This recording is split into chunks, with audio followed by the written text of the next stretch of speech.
सत्र में लिया है, क्या लगता है उनकी भूमिका क्या है इस किसान आंदोलन को लेकर?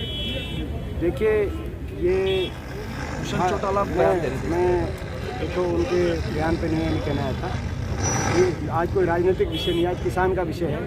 दुख ये है कि जब हरियाणा के मुख्यमंत्री और डिप्टी मुख्यमंत्री जब प्रधानमंत्री से और गृह मंत्री अमित शाह से मिले 2 दिन पहले, तो जब वो मिले गृह मंत्री जी से, प्रधानमंत्री जी से, तो देश को उम्मीद थी, क्योंकि वो और किसी से तो मिल नहीं रहे, हाँ, और किसी से तो मिल नहीं रहे, वो किसान की बात करेंगे, बाहर आके कहेंगे कि हमने किसान की पैरवी करी है और वो किसान की बात मानेंगे, जब इतना किसान यहाँ बैठा है। मगर वो बाहर आके उन्होंने कहा कि हमारी कुर्सी सुरक्षित है, 5 साल तक हम सरकार नहीं गिरने देंगे।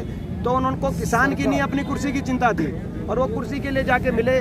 ये इस बात से देश के किसान, जब प्रदेश के किसान को और देश के किसान को भी, क्योंकि प्रधानमंत्री जी से और गृह मंत्री जी से और तो कोई मिलने भी नहीं पा रहा, वही जाके मिल रहे हैं मुख्यमंत्री हरियाणा और उप मुख्यमंत्री हरियाणा।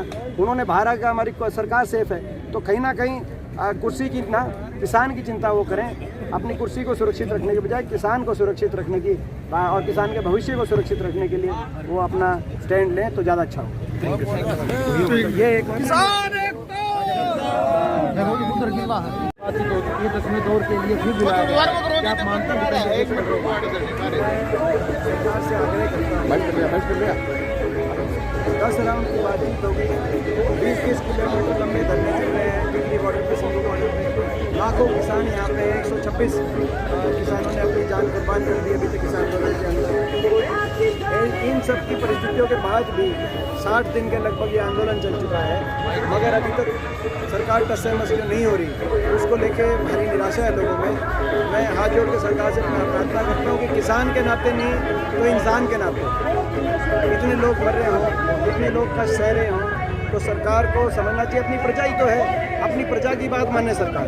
प्रजा की बात मानने से कोई शासक या कोई जो है सरकार छोटी नहीं होती। इसमें किसी की हार जीत नहीं है, जैसे दिखाया जा रहा है सरकार जीतती है, किसान जीतते हैं। प्रजा ही तो है, इस प्रजा ने ही आपको कुर्सी तक पहुँचाया है। किसी हार जीत का प्रश्न नहीं है, किसी की अहम का या ईगो का प्रश्न नहीं होना चाहिए। सरकार जिद छोड़े और किसानों की बात मान के एक सकारात्मक जो है इसका समाधान गतिरोध का निकाले। दीपेंद्र जी, गुरुनाम चंदोनी को सस्पेंड किया गया है। आरोप ये है कि कांग्रेस पार्टी के नेताओं के पैसे लिए हैं। इस पर मैं बिल्कुल जो है इनकी जो मैं उसको कोई टिप्पणी नहीं करना चाहता, क्योंकि जहाँ तक मैं समझता हूँ इस आंदोलन का सवाल है, इसका नेतृत्व किसान संगठन कर रहे हैं देश के, इसमें शामिल किसान है, इस आंदोलन का हीरो भी किसान है, इस आंदोलन में कप्तान भी किसान है, और इस आंदोलन का सैनिक भी किसान है।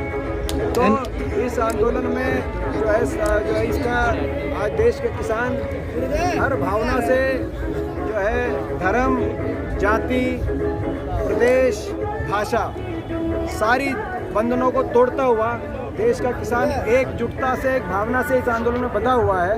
तो मैं मानता हूं कि भाई जहां तक किसी की भी बात है, कोई विपक्ष की पार्टी है, उसका समर्थन हो सकता है, हम एक समर्थन के रूप में हैं, मगर समर्थन जो है वो हमारा प्रजातांत्रिक अधिकार है समर्थन देना। मगर इस आंदोलन की जहाँ तक बात है, पूरी तरीके से इसका नेतृत्व से लेकर और इसकी आखिरी पंक्ति तक किसान है पहले समर्थन में। किसानों को एनआईए के नोटिस भेजे गए हैं सर, 40 से ज़्यादा इसमें किसान हैं, उस पर क्या कहेंगे? मैं सरकार से ये कहना चाहता हूँ कि सरकार इसका जल्दी गंभीरता समझे और इसकी जल्दी से जल्दी इसका समाधान, राजहट छोड़े, जिद छोड़े सरकार। आपने देखा कि इतनी राउंड ऑफ बातचीत के बाद भी कोई हल नहीं निकला, और दूसरी तरफ ये भी आपने देखा कि एक तरफ बातचीत चल रही थी, दूसरी तरफ हरियाणा के मुख्यमंत्री 3 कानूनों का फायदा बताने के लिए करनाल में रैली कर रहे थे जी। तो जब वो 3 बिलों का फायदा करने के लिए आप रैली कर रहे हैं, तो फिर बातचीत का मतलब क्या है? तो यानी कि आपने तो ये सोच ही रखा कि इनको, तो ये सरकार इस तरह के सिग्नल ना दे, बातचीत करके इसका समाधान निकाले।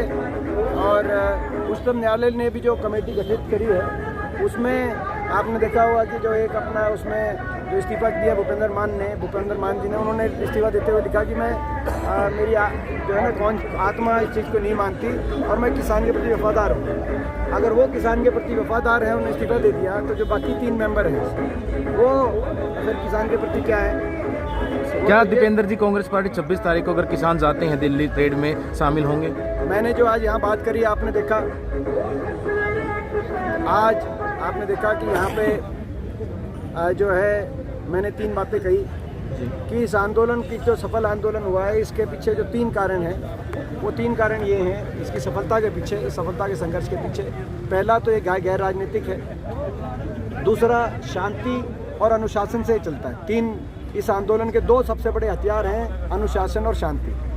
और जो किसान संगठन है अभी तक उन्होंने बड़े सूझबूझ के साथ उसी अनुशासन और उसी शांति से इस आंदोलन को आगे बढ़ाया है। 26 जनवरी को भी क्या रूपरेखा होगी उसका फैसला तो हम तो नेतृत्व कर नहीं रहे, किसान संगठन करेंगे फैसला, मगर हमें पूरा विश्वास है कि वो किसान संगठन उसी सूझबूझ के साथ उसी अनुशासन और शांति के दायरे में 26 जनवरी का जो भी प्रदर्शन रहेगा बतौर किसान आप